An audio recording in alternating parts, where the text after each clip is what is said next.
नमस्कार जोहार मित्रों, मैं हूं माइकल जेमसन और आप देख रहे हैं सुपर फास्ट मीडिया। मित्रों, आज मैं मौजूद हूं डाल्टनगंज में माता रमाबाई हॉस्पिटल में। और आज यहाँ राष्ट्रीय बौद्ध महासभा का जो है प्रदेश स्तरीय कमेटी का गठन हुआ है और क्या कुछ खास है, आइए आप सबों को हम रूबरू कराता हूँ। सबसे पहले स्वागत है सर। सर, आप प्रदेश अध्यक्ष सर नियुक्त हुए हैं सर, और यहाँ से सर क्या कुछ खास है आज के जो प्रदेश के पदाधिकारियों का जो गठन हुआ है सर, क्या कुछ कहना चाहेंगे सर? आज जो है राष्ट्रीय बौद्ध महासभा के तत्वाधान में मुझे इस प्रदेश का अध्यक्ष बनाया गया है और साथ ही साथ इस इकाई के तहत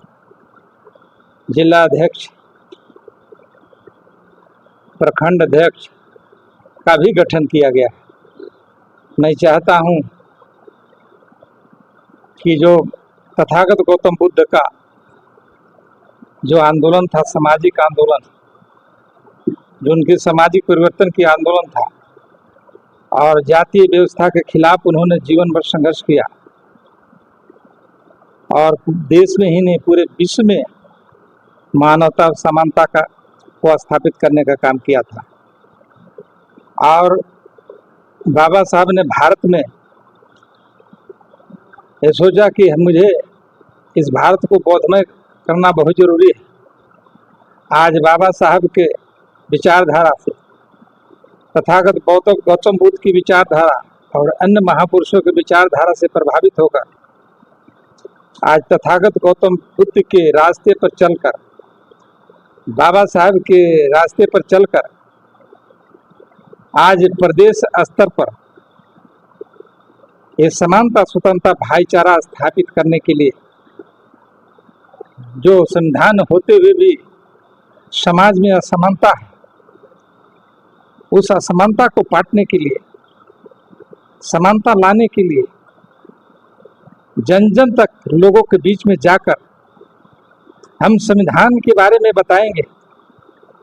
कि संविधान का क्या अस्तित्व है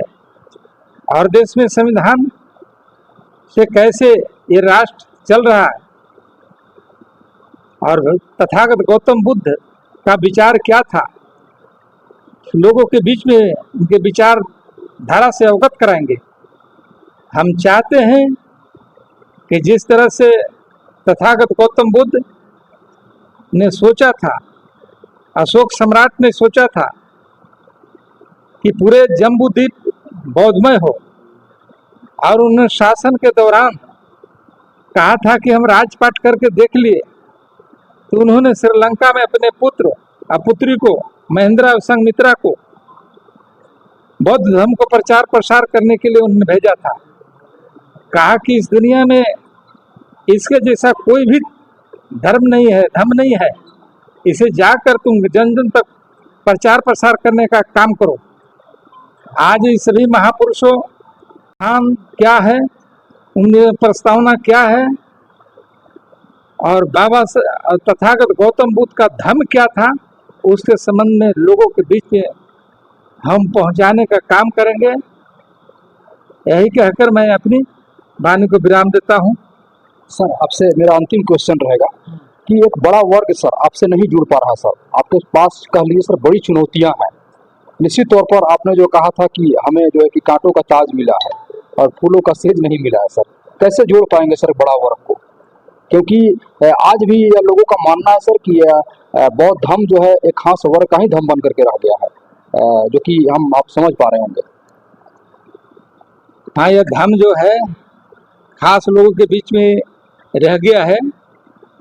लेकिन मैं बताना चाहता हूँ कि जिस समय तथागत गौतम बुद्ध ने बौद्ध धर्म को स्वीकार किए थे, ज्ञान प्राप्त किए थे, गया बोधि वृक्ष के नीचे जब प्राप्त जो किए थे, तो उनके साथ तेजी से ब्राह्मण समाज के लोग और स्वर्ण जाति के लोग उनके विचारधारा से जुड़े हुए थे। उनकी विचारधारा उस समय लोगों में पहुंचाने का काम किए थे। मेरा मानना वो 5 शिष्य जो थे